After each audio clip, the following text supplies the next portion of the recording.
আপনাদেরকে।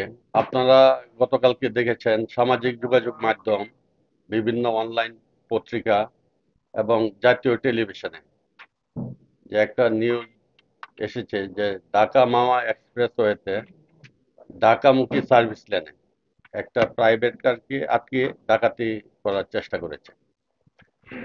যে প্রাইভেট কারের চালকের দক্ষতায় ওই ডাকাতিটা সংঘটিত হতে পারে নাই।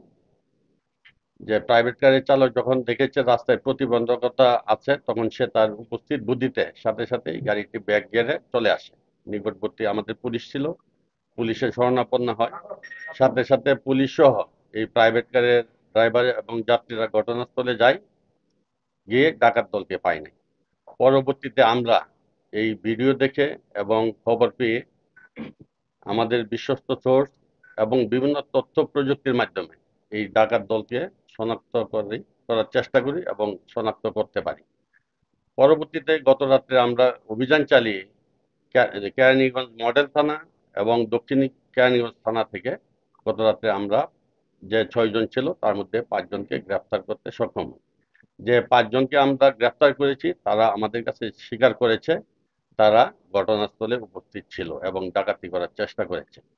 এবং তারা ওই দিন যে পোশাকে ছিল, এই 5 জনের মধ্যে এই 2 জন সেই পোশাকই আছে, বাকি 2 জন উপরের গেঞ্জি আছে, নিচের প্যান্টটা নেই।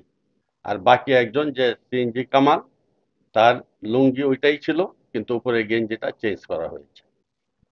যে ডাকাত দল ছিল, যে সিএনজি কামাল যার নাম বলেছি, সে গত সেপ্টেম্বর মাসেও এই সার্ভিস লেনে জায়গায় আর একটা প্রাইভেট কারকে আটকিয়ে ডাকাতি করেছিল।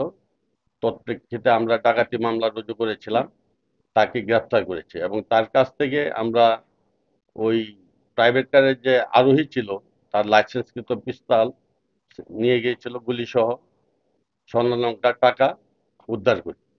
পরবর্তীতে এই সিএনজি কামাল জামিন পেয়ে সে তার দলকে সংগঠিত করে আবার সে একই কাজে লিপ্ত হয়।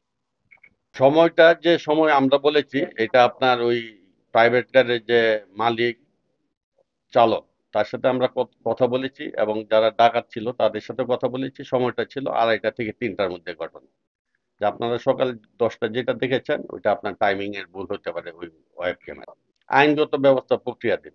এটা আইনগত ব্যবস্থা প্রক্রিয়াধীন। এটা যেই বাদী হয় আপনাদেরকে পরবর্তীতে আমরা জানাবো। আমরা তিনটা ওই যে তারা যে ডাকাতির সময় যে 3টা সেন্দা বলে এটাকে ওদের ভাষায়, 3টা সেন্দা আমরা উদ্ধার করেছি।